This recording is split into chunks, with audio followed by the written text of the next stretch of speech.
Good morning, good morning. Hello, Sunday. This is my garden right now. Update.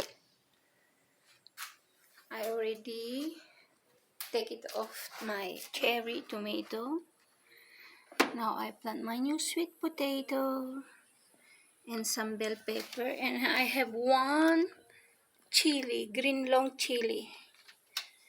She's small because I just transfer from the small pot. My sweet potato tops. I can harvest tomorrow for my lunch again. This is my bell pepper. Plenty of bell pepper. More bell pepper. My aloe vera and my lemongrass. And my insulin, guys. This is my garden. Thank you. Happy weekend. And more tomato come.